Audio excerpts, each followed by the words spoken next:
రాశి వారికి ఆదాయం 2 పాళ్ళు ఉంటే వ్యయం అన్నది 14 పాళ్ళు ఉండడం జరిగింది.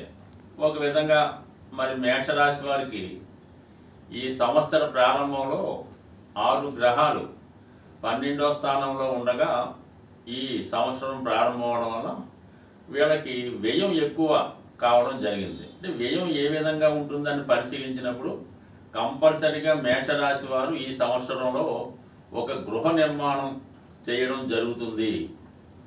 లేన పక్షంలో కొంతమంది అంటే వాళ్ళ యొక్క సంతానానికి వివాహం చేయడం వల్ల ఎక్కువ ఖర్చు అయ్యే అవకాశం ఉంది. ఇంకా థర్డ్ ఆప్షన్ ఏంటంటే మీ యొక్క సంతానానికి విదేశ ప్రయాణానికో వారికి ఏదైనా వ్యాపారం పెట్టుకోవడానికో ఆర్థికంగా మీరు ధనాన్ని ఖర్చు పెట్టవలసి ఉంటుంది.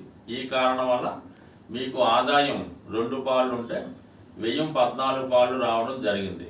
ఎప్పుడన్నా సరే వ్యయం ఎక్కువ ఉంటేనే ఆ సంవత్సరం జాతకుడికి బాగున్నట్టుగా మనం అర్థం చేసుకోవాలి. అంటే వ్యయం ఉంటేనే కదా మనం ఒక పని చేయగలుగుతాం. ఒక ఇల్లు కట్టుకోవాలన్నా, ఒక పిల్లల్ని చదివించాలన్నా, ఒక పెళ్లి చేయాలన్నా వ్యయం అవ్వాలి.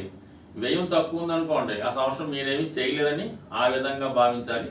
అంటే దాని అవసరానికి తగ్గ వ్యయం ఈ సంవత్సరమే రాకలేదు. గత సంవత్సరంలో మనం కూడబెట్టుకున్న ధనం అవ్వచ్చు, ఏదైనా స్థిరాస్తి మీద ఆదాయం కూడా కావచ్చు. అందువల్ల 14 వ్యయం ఉండడం వల్ల మీరు హ్యాపీగా మీరు ఏదన్నా ఇల్లు కట్టుకోవడానికో పెళ్లి చేయడానికో ప్రయత్నం చేయండి. కంపల్సరీగా మీకు సక్సెస్ అయ్యే అవకాశం ఉంది.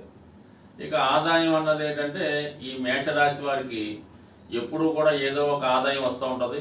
ఏం పర్వాలేదు ఆదాయం కోసం. మరి ఈ సంవత్సరం ఫలితాలు పరిశీలించినప్పుడు ముఖ్యంగా మనం 4 ప్రధాన గ్రహాలైనటువంటి రాహు, కేతువు, శని, గురువునే మనం తీసుకొని ఫలితాలు చెప్పడం జరుగుతూ ఉంటుంది.